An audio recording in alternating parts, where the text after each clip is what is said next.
Ils sont arrivés en Afrique il y a des siècles. Les Africains les ont reçus les bras ouverts, croyant qu'ils étaient venus partager.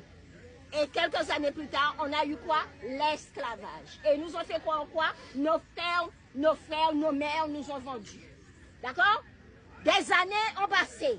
On a subi l'esclavage. On a supporté dans l'espoir que demain sera meilleur. Ils ont fait une loi qu'on appelle les droits de l'homme. Quand ils signaient les papiers des droits de l'homme, les ancêtres, ils étaient en dessous. Il y avait juste le plancher qui les séparait. Il y avait des hommes, c'était des Africains, encore une fois. D'accord? Ils ont signé les droits de l'homme. Les ancêtres n'y ont pas pensé. C'est des années plus tard. Un génie est sorti de je ne sais où, a dit « Ah, mais il y a un souci ». Mais c'est parce qu'Haïti venait de leur caler le cul. Les Africains les ont foutus, les Haïtiens les ont foutus dehors. C'est là qu'ils ont réagi. D'accord? Mais la honte, devant la honte, une fois de plus, qu'est-ce qu'ils ont fait? Ils sont venus en 1802, ils nous ont laissé 96, 4-5 ans de liberté. Et en 1802, ils ont rétabli l'esclavage.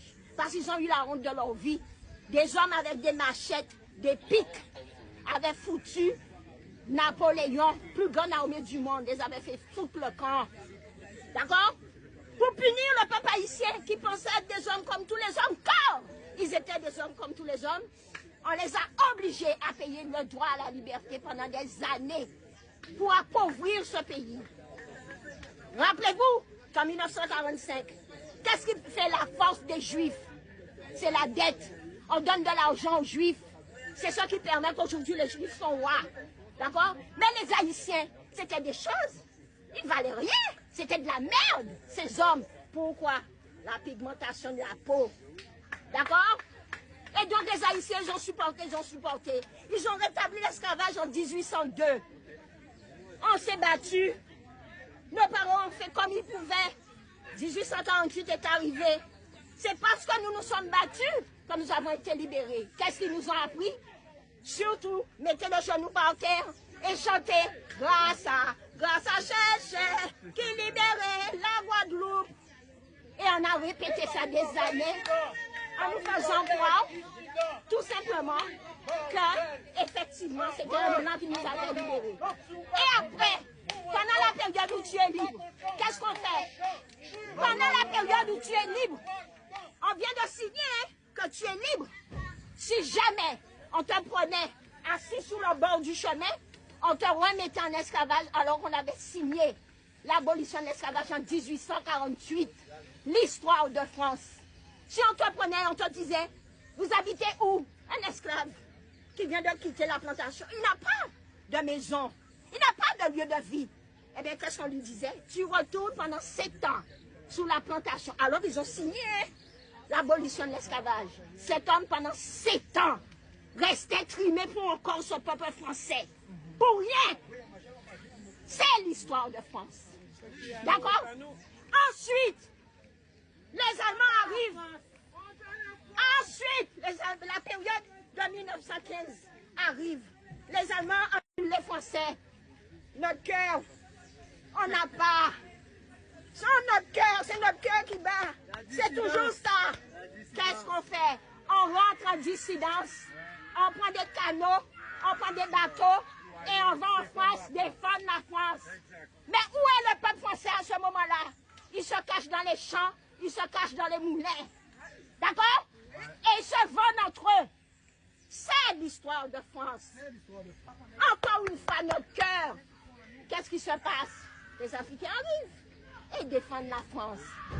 Eh bien, pour les faire défiler, on leur met des gants blancs et on leur demande d'avoir la tête baissée.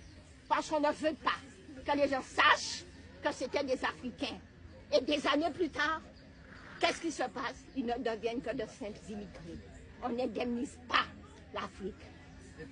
Et pour recommencer, qu'est-ce que les Français font?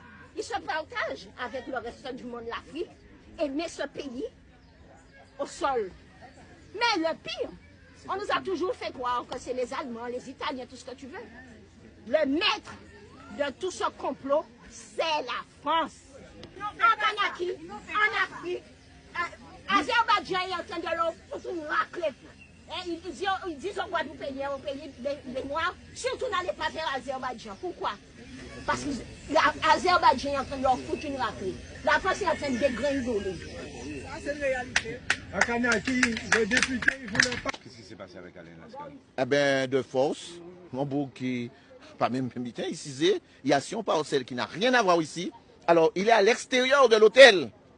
Il est à l'extérieur de l'hôtel. Et on arrive à venir le tirer de force. On arrive à gazer. On arrive à faire effectivement des choses inadmissibles. Comment comprendre qu'à aucun moment nous sommes rentrés dans l'hôtel? À aucun moment on a empiété sur la parcelle même de la commune à l'intérieur. Et aujourd'hui, les gendarmes viennent. On ne sait pas sous quelle ordonnance, sous quelle décision. Ils sont venus nous faire sortir de ne pas circuler. Donc aujourd'hui, on a perdu la libre circulation que nous avons. C'est dommage. Mais nous pouvons sortir là. Et je nous détermine à arrêter. Tant que ces poteaux-là, ça n'a pas sorti, nous pouvons effectivement là. Alors, plus que jamais le combat continue. Aujourd'hui, à voir ce qui s'est passé, après ce qui s'est passé avec l'affaire Jean-Pierre, à voir ce qui s'est passé avec M. Lascari, nous disons que ça, c'est du foutage de gueule. Ça, c'est effectivement, encore une fois, ils vont dire que oui, mais sont des beaux, qui a dit ça, sont en bavure policière, et que, mais il y a des montants bourgs, qui n'ont canne. Alors, l'autre jour, c'était les femmes. Et maintenant, c'est quelqu'un qui est en situation de handicap. Voilà ce qui se passe à dire.